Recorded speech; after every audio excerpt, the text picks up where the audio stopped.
Hey, yo! These videos are satiric reviews. You don't have to agree, but don't bitch about it.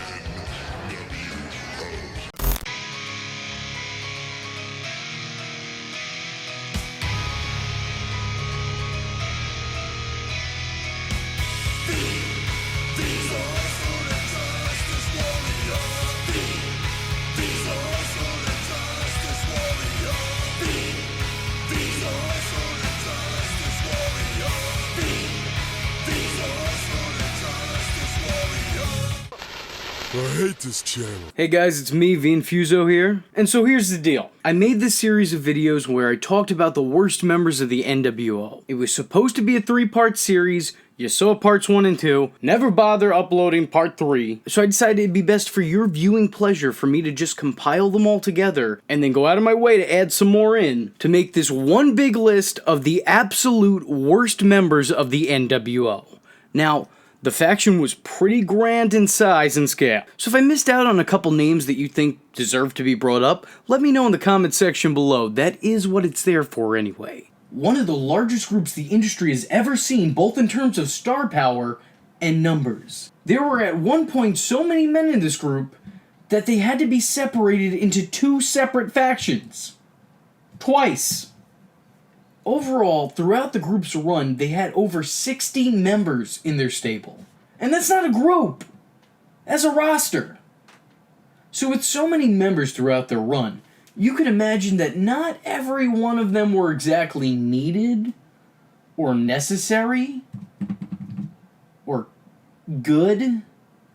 So I'm here to give you the worst NWO members according to me. I know a couple are going to make other people's lists. I actually checked through the list that several other YouTubers made, and I'm surprised that a couple of the people I put on mine have somehow avoided theirs. It's also strange because some of people's quote-unquote worst members of the NWO would be on my list of best members of the NWO. So that's right, you're not going to find the Disciple here.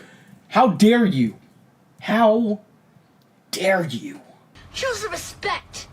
Anyway, I'm here to give you the worst NWO members. Feel free to tell me how wrong I am in the comments, because, spoiler alert, everyone loves VK Wall Street. What am I talking about? I want to first start things off by giving an honorable mention to Eric Young. Eric Young, who WWE fans might know from his group Sanity. Or might not know at all because he never gets any TV time. He wasn't a member of the NWO per se, but instead a member of their TNA incarnation, dubbed The Band. Now in a perfect world this would be good. If you're bringing back the older, less mobile members of this legendary stable, then it's a good idea to have younger, up-and-coming talent get the rub and essentially have the torch passed to him. But that's not what this was. Really, Eric was made to join the stable so that the band could have someone in their clique who could actually work. He didn't gel well with the team and didn't really do all that much, so there you go. That's it. NWO Sting. Let me start off by saying no, I'm not talking about Wolfpac Sting, the red and black. I'm talking about NWO Sting. The worker that they got is a Sting impersonator for the original NWO.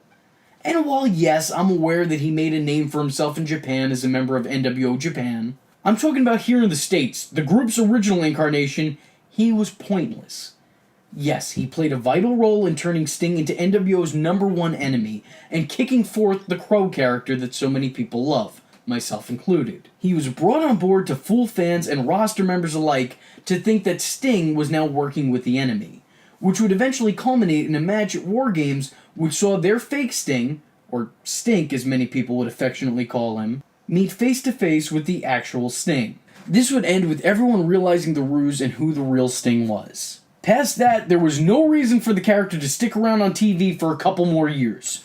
No reason. From there on, he was really only used for the NWO to mock the real Sting in promos, or to be one of the many bodies Sting eventually laid out. I mean, you could have still got the guy a contract and switched his gimmick when the hoax was exposed, but instead he just kept floundering in Crow face paint. After that, switch the gimmick. Give him a different name. Give him a different look. Give him a different character. Shawn Michaels.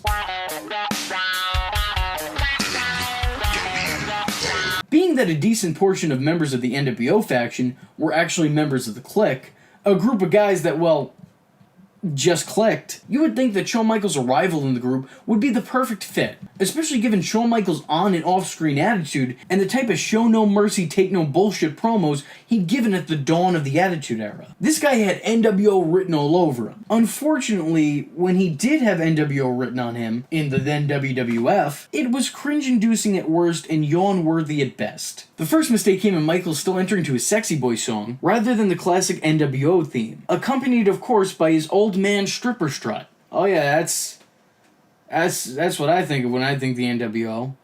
It also didn't help that for some reason he wore Triple H's little 2000 cap. Don't know why he did that. Could have went without that as well. And when he wasn't wearing that, he had a cowboy hat on. Oh yeah, that's a New World Order, if I've ever seen it, right there. That's woo! That's something. Then there's the fact that this was a post-Christianity Shawn Michaels, whose promos didn't really cut as deep as he had BC. Before Christianity. And the fact that this was WWF's NWO, aka not the NWO, and Shawn was at the time not wrestling, made this whole situation a lot less stellar than it probably could have been a couple years earlier. Lex Luger. Lex Luger was a successful wrestler with one hell of a resume. He established himself both in the WWF and the WCW, and while he was a god amongst men, if you watch OSW, he had no place in the NWO. Luger never really fit in with the group. The vast majority of the NWO had charisma and personality, but Lex just kind of felt like a board of wood in black and white. Luger would initially join the NWO Wolfpac, and I could actually give that a pass considering that he was looking to take down the NWO Hollywood, and that whole, enemy of my enemy is my friend. Plus, Sting was a part of that group, and him and Sting had been friends for years at this point. So I guess, in my own headcanon, Sting was like, look, I get it. He's not cool, but just let him hang out with us. Just let him wear the shirt every now and again. And then Kevin Nash was like, oh, okay, all right, fine, whatever. So again, I could give that whole situation a pass. Even though he looked incredibly awkward hanging out with Conan and Kevin Nash, I'll give that a pass. I could bend my suspension of disbelief. Yeah, it seemed a little weird seeing him flash the Wolfpac sign, and yeah, I don't think he'd be the first guy you'd invite to a party. But it made even less sense when the NWO Wolfpac and the NWO Hollywood would fuse together to make the NWO Elite, and they'd take Luger with them along for the ride. It just didn't work. He was just too clean and boring for this band of invaders. Louis Spicoli. I grew up in the era of the Monday Night Wars, and I was a WCW fan through and through. And I don't really remember Louis Spicoli, let alone his time in the group. I know, I must not be a true wrestling fan if I can't remember this one person. I think Louis only worked with the group for about a month due to his untimely death. And during that time, he worked as Scott Hall's lackey in a feud against the aged Larry Zbyszko. That was his run. The Harris brothers. Ron and Don Harris have been everywhere. They've been to WWE, ECW, WCW, and they've wrestled under various gimmicks, to varying success. Some might remember them as the Bruise Brothers, or the Blue Brothers. Others might remember them as the DOA, or maybe even Creative Control. But no one wants to remember them as members of the NWO.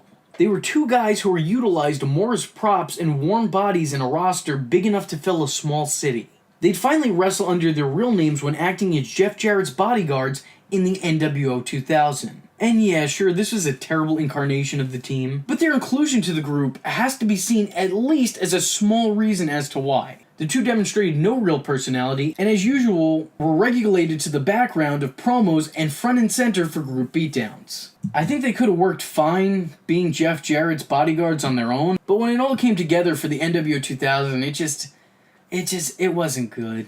It didn't work. Booker T. I'm just a Booker T. Booker T. I'm not your sucker. Booker T was always an underrated gem in WCW. He had a way of captivating audiences for years, and his best years, at that point in time at least, were spent as a babyface. And it was for this very reason Booker T never joined the group back in WCW. So it was pretty head-scratching when WWE decided to put him in their version of the NWO. Booker didn't really fit in with the likes of Big Show, Kevin Nash, and X-Pac. But to be fair, even that pairing didn't feel as comfortable in the roles as they had been in WCW. Still, Booker T stuck out. Booker was pretty much only put in the group for the occasional laugh. But this music, man, this wah wah wah wah wah wah wah wah wah wah wah wah. Look, that ain't me, bro. Nah, that ain't me. Okay. His time in the group would be cut short after a newly returned HBK would kick him out. Literally. Luckily, Booker T would rebound from this, following his lackluster run with the NWO by being in a career-defining tag team with Goldust, which was an odd couple pairing that could rival the likes of the Rock and Sock Connection. David Flair and Torrie Wilson.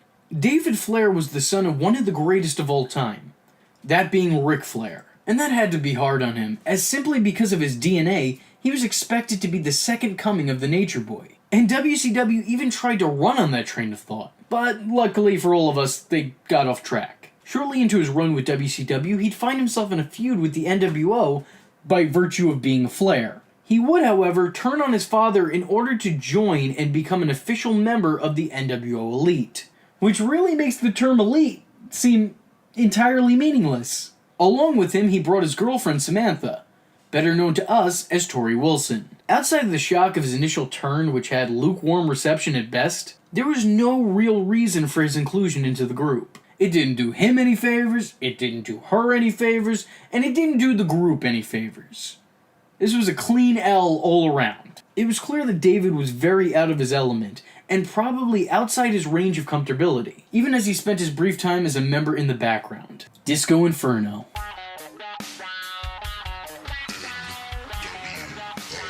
Disco Inferno was a funny undercard act. It was so behind the times and goofy, but a lovable kind of goofy. You can understand how he became a fan favorite to some. What's less understandable is how he got into the NWO. I mean, sure, yeah, it was explained in storyline. He fought his way into the group, but that doesn't really answer why it happened. I mean, it makes sense for Disco to want entry into the team, but it doesn't make a whole lot of sense to have the team associated with him. The NWO had a feeling of being somewhat real, even as late as the Wolfpac, and Disco was about as shticky as it gets. You know, as uncool as this sounds, the NWO were cool. Disco was decidedly not. It was just so strange watching him disco dance while wearing an NWO t-shirt. Now think about that. That does not make sense. He didn't do anything of note during his time with the group, other than bring everybody else down. But to his credit, in my opinion, he thrived shortly thereafter in the team of the Filthy Animals. Just my opinion. Look, I like Disco Inferno. I like the NWO. I don't want Disco in the NWO. You understand? Like sometimes you like things, but you want them separate. Like case in point, I like Shawn Michaels. I like the NWO. I don't want Shawn Michaels in the NWO. See what I mean? Perfect comparison. Horus Hogan. Oh, nepotism. Where would Horus Hogan be without ye? No offense to Horace here, but he didn't really serve a purpose in an already oversized group. He had all the personality of a boulder, see what I did there? And didn't exactly have a real look. Truthfully speaking, I thought he was better as a member of the flock. Not that he was exactly the reason to tune into that group either. Horace joined the NWO after actually getting beat down by his uncle and the NWO when Hogan wanted to prove a point to the Ultimate Warrior. He was repaid for that beating by being in the background of segments that involved his beyond famous uncle and Scott Hall. For obvious reasons, he was later sent to the NWO B team, which is still thriving for someone who's a Z-list wrestler. So, good on you, overachiever. The Great Muta. Hear me out here. There is no doubting just how great Muta is. Hell, it's even in his name. He's not called the average Muta or even the good Muta. He is the Great Muta.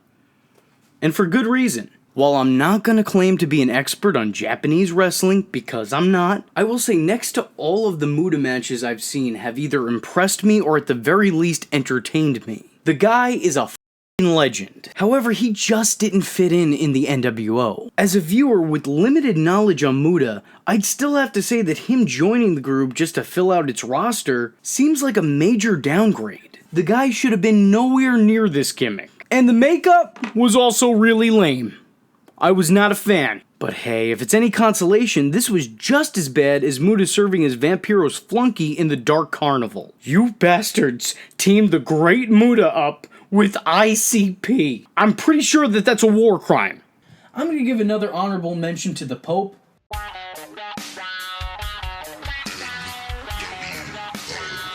No, not that guy. D'Angelo De Niro. I like Elijah Burke. I think he's unfortunately underrated. He's a guy who was good in the ring and charismatic on the mic, and I appreciated that. But when TNA created their own NWO Wolfpac minus the NWO, which was terrible on its best day, why on earth would they include the former leader of the new breed? The guy's talented, yeah, but never felt like the right fit for this group. It also seems strange seeing him wrestle alongside the much older Sting and Nash. Another honorable mention goes to Bubba the Love Sponge, who, just no. The controversial radio host served as the band's personal interviewer. The band, once again, being TNA's incarnation of the NWO. Bubba didn't do a hell of a whole lot, and didn't even bring his signature in-your-face attitude to this role. He just kind of stood there and held a microphone, and TNA was like, "You guys know who this is, right? Right? Please. We're scraping by for some relevance." Overall, his run with the company has to be looked back on Hogan helping his buddies out, and that becomes even more cringeworthy because we all know the. So from one Bubba to another, as we talk about the Big Boss Man's brief tenure in the group as Big Bubba Rogers. Boss Man joined the team, got knocked out, was let go from the group. That's his entire run. You're not missing anything. It was short and meaningless, but still it just seems odd in the grand scheme of things. He didn't really fit their image, and that's probably why he didn't last long. My guess would be like, "Oh yeah, former WWF guy, yeah, throw the black and white colors on him. This would be great." And then all of a sudden, like backstage, somebody's like, "No, why did we do that? Take the colors off him immediately." Rick Steiner. I've had arguments with multiple people over the subject who insist I don't know what I'm talking about because it wasn't Rick who was in the NWO, it was Scott. Actually, it was both of them. Rick's time in the group is so forgotten that it's even hard to find anything on the subject on the internet, which I totally understand why some people might believe it to be false. But it's not. It's true. Rick Steiner would join his brother in the NWO, donning a more biker-esque look to help the dog-faced gremlin seemingly fit in with his new colleagues. His time was pretty forgettable, obviously, and that's really all you could say about it. It's weird that the NWO reinvented Scott, but couldn't do a thing for Rick. Which is sad because they're both really talented. Bret Hart. No, I'm not putting Bret on here due to my personal feelings about the guy from when I was 8. I'm actually a fan of his in-ring work, and I think that he's one of the greatest to ever grace a wrestling ring. With that being said, Bret Hart as a character was almost always a beloved babyface, outside of a WWF feud between Canada and the US, which in Canada, he was still seen as a babyface, so he was never really a fully fledged heel. So it made little sense to add him to the very heel stable of the original NWO. Even if he was just considered an associate, it was the wrong call. Why would Bret Hart associate himself with the NWO? Especially after he tried to give Sting the victory at Starrcade. Now think about that. That does not make sense. Especially after coming off the Montreal Screwjob, fans felt sympathetic for Bret. He should have been booked as a pure babyface for years to come. So if his initial time in the group wasn't bad enough, he was later given the role of leader of the NWO 2000, and that just especially didn't sit right with anyone. Bret always seemed out of place, mostly for the same reason that Lex Luger felt out of place. The NWO was cool, these guys weren't. These guys were the type to sit you down and talk to you about life advice, not hang out and share a beer with. Vincent. Poor Virgil's whole career has been made off of ribs. He was hired by the WWF and given the name Virgil to mock WCW booker Dusty Rhodes, real name Virgil, and then hired by WCW to mock WWF owner Vince McMahon by being named Vincent. He'd also later change his name to Shane.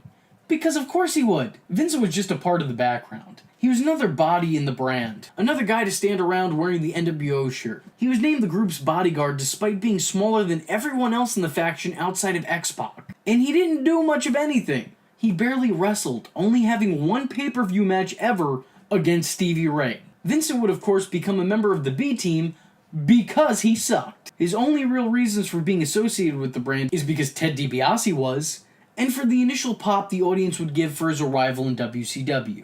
A pop which never actually came. Jeff Jarrett. The NWO 2000 was a disaster from the start. Bret was a poor replacement for Hulk Hogan. And while they did have the Outsiders and Scott Steiner, they also had guys like Jeff Jarrett and the Harris brothers filling out the additional roles on the team. Truth be told, Jarrett wasn't the worst option for the group, but he was, however, a terrible choice to run the faction when Bret Hart went down with a career-ending injury. Whereas Kevin Nash was one of the main components of the original NWO, and even led the NWO Wolfpac, why would you not give that role to him? Now he's playing second fiddle to Jeff Jarrett? Who believed that? Not me. Wasn't me. Jarrett always seemed over his head, and like his entire run in WCW, he was given too much too soon. Never really built him up properly. They just threw things at him and said people were going to accept it. And you know what? They never did. Stevie Ray. It's amazing how great the team of Harlem Heat, Booker T and Stevie Ray were. It's even more amazing that each of them were awful additions to the NWO. To Stevie's credit, it did seem like he tried, but he never really matched the intensity of the rest of the team and didn't really have the charisma to make his time with the group work. For all of his efforts, Stevie was relegated to the background and eventually was sent to lead the NWO B team, which in of itself still seems like a bad choice. I know the NWO B team were the outcasts of the NWO Elite, but still, why Stevie Ray to lead the team? Why not give that role to a loyal NWO name who has a proven track record of character work and success? Why not Kurt Hennig? Or hell, even Kona Crush? Stevie was great with Booker, but apart, he just never really found his own way. VK Wall Street. You know who I think of when I think of a team of rebellious invaders? I think IRS. All due respect to the man behind the gimmick, he's seen success that I never will, but he was a terrible choice for NWO. Not only did he not fit the group's image or agenda, but he also never seemed to be enjoying himself while he was part of the faction. What did his time with the group really do for either party? Outside of getting to see Mike Rotunda wear sunglasses indoors. Oh, that's a good look, dude. That's a good look. You're wearing sunglasses now? That's a dude. That's a dude right there. Michael or VK Wall Street, depending on what day of the week it was, didn't do anything for the group besides make them feel too inclusive of former WWF stars. What were they thinking? In the NWO documentary the WWE put out, Hogan makes a comment saying the NWO was so big that you could slap the NWO logo and colors on anyone and turn them into a star overnight. Mike Rotunda is proof that that wasn't always the case. Dusty Rhodes. Dusty Rhodes is a legend, an icon that will rightfully so be remembered for decades to come as one of the greatest of all time. And the words he spoke will echo forever in the annals of wrestling history. What's less classic and fondly remembered was his time in the NWO, turning on Larry Zbyszko just to seemingly shock the crowd. This was one of those things that really didn't have a payoff in mind, it just short-term booking, shock factor. Following this, he'd act as Scott Hall's temporary manager and would serve as the NWO's heel commentator. But that's about it. And also, if anybody knows Dusty, for as great of a talker as he was, when it came to commentating matches, not so great. Surprisingly, not so great. Dusty was never going to be good for this group. And that should have been obvious. The man never thrived as a heel, but as a beloved underdog babyface. Sure, it worked for Hogan, but that's because the fans were actively turning their backs on him. No one wanted to do that to good old Dusty. That man is a national treasure and an American dream. The Giant, the Big Show. The Big Show, the Giant, the Great Paul White, whatever you choose to call him, wore a black and white t-shirt on 3 occasions. Well, I mean, he wore black and white t-shirts a lot more than that. I'm just... You understand what I'm trying to say here, right? Big Show joined the team no less than 3 times. 3 different occasions, 3 different variations of the NWO. Joining the original team months after their debut, joining the NWO Hollywood during the feud with the Wolfpac, and then joining the WWF's incarnation of the team later on. Each time adding absolutely nothing to it. Look, I like the Big Show. Probably a lot more than most marks do. But he was far too inexperienced when he was first brought into the team. He was filler the second time around, and the third time was in WWF. Like I said, that version of the group didn't do anybody any favors. The NWO didn't really do anything for the Big Show, and the Big Show didn't really do anything for the NWO. It was a very negative symbiotic relationship like that. And yet, time and time again, he was included in the team. Slick Johnson. Slick Johnson, better known by his name at the time, Mark Johnson. What a mark. was a WCW ref who's actually the NWO ref. Not to be confused with Nick Patrick, who's a WCW ref, but was actually an NWO ref. It was a tired rehash, and he could never be Nick Patrick, no matter how hard he tried. That's right, I'm saying it now, Nick Patrick for Hall of Fame 2020. Wait a second, by the time I upload this, did the Hall of Fame already get done? Are we done with the Hall of Fame 2020? Nick Patrick, Hall of Fame 2021. Miss Elizabeth. Poor Miss Elizabeth was almost immediately placed into the NWO following her arrival in WCW. And for as great as she was, she never seemed to fit the NWO's mold. If there was to be a female in the NWO, you'd expect her to be a bad bitch. Whereas Miss Elizabeth was a wallflower, and her time with the group made that painfully obvious. When asked to speak on the mic, or even just share the screen with the stable, she'd just stare off with her deer-in-the-headlights glance, and you couldn't help but feel that she was deeply out of her element. She joined the group through her past with Hogan, but would eventually stand by her ex-husband, Macho Man Randy Savage's side, when he arrived in the group. And yeah, it was nice to see the two together again in some capacity. It definitely worked those nostalgia chords, but it just seemed weird that this was all happening under the NWO banner. What's especially odd is that she would stay with the group when Macho Man headed to the NWO Wolfpac, where she'd become Eric Bischoff's side chick, as in she was the chick who would stand at Bischoff's side, before she'd eventually end up as Lex Luger's new manager when they became NWO Elite. And I gotta say, to the NWO's credit, a lot of the people who didn't fit in with the group didn't have extremely long tenures with them, but Miss Elizabeth was there for a good couple of years, so it's strange. I guess no one seemed to notice that it wasn't working. The NWO Girls. The NWO Girls were a group of women who accompanied the NWO 2000 to the ring and stuck around for their promos. Their sole purpose in the group, and in WCW as a whole, was to stand there and look pretty, serving as eye candy. The women never wrestled, they just stood there decked out in NWO gear, some of the time. Usually not. It just seemed weird that the NWO would need that, you know? It kind of made it more obvious just how desperate WCW was to make people believe the NWO was cool again, but they weren't. They were usually shown with Scott Steiner, one of which who continued to work alongside him following the group's demise. The NWO B-Team. I know I've already mentioned a few names on this list who were NWO B-Teamers, such as Vincent and Stevie Ray, but A, they were both members of the NWO Hollywood before the B-Team, and B, it needs repeating. The whole concept of the NWO B-Team was a creative failure, a flop. When you have a wrestling stable so big you need to split it into two separate factions, you made a mistake. You know, in wrestling school, I was taught that and I don't entirely agree with this, but I was taught that a wrestling stable should have 4 members, or at most 4 members and a manager at most. So this way you have somebody to go after the main title, somebody to go after the mid title, and 2 people to go after the tag titles. That was their reasoning. Now I don't entirely agree with that. I think a stable could still be a little bit bigger than that, but I don't think 15 to 20 members at a time is ever necessary. I get that the NWO wanted to be their own thing, but when you're your own thing and then you got to make separate things for other people in it, you know, it's gone too far. Just stop. The B-Team was also created for the obvious reason the NWO didn't want to be associated with them. And I'm not just talking on-screen, I'm talking off-screen as well. The B-Team was constructed of guys they felt weren't really helpful to the NWO. So then don't have them in the NWO. Don't make a B-Team. Why would you? How is that helping? That's even more confusing. They were the outcasts of the main brand and shouldn't have been allowed to carry on the NWO name if its stars didn't feel that they could hang with them. Pair them together if you want. Call them something else, not NWO. Not something as demeaning as the B-Team. Hell, don't even put them together. Let them do other things. The NWO Celebrities. Minus Dennis Rodman.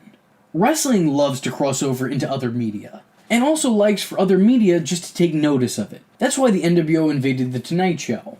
That's why RoboCop came to WCW.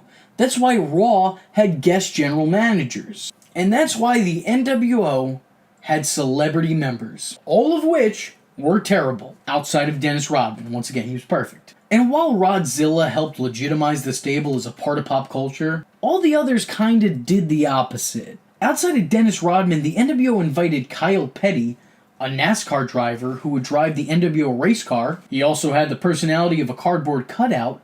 And the following year, the NWO named Paul Gilmartin and Claude Mann, I'm probably pronouncing those names wrong, from the show Dinner and a Movie, to be a part of their team. Oh, great. Yeah, no, I'm sure they'll fit in. A TV show host and a chef. That's, oh man, that's NWO, bro. Dinner and a movie for life. Ric Flair.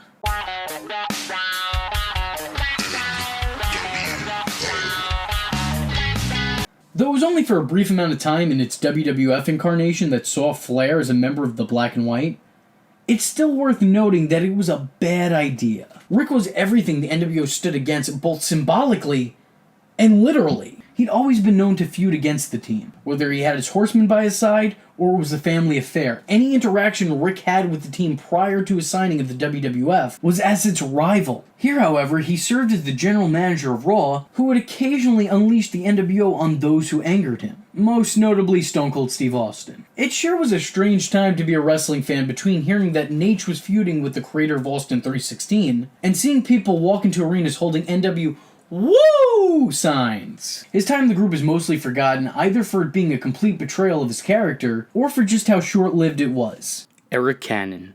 If you didn't know about this one, then congratulations, you're not alone. I didn't either. But apparently, yes, Eric Cannon joined the NWO in 2018 at an indie event. The first member added to the group in what has to be over 15 years. And how dare you?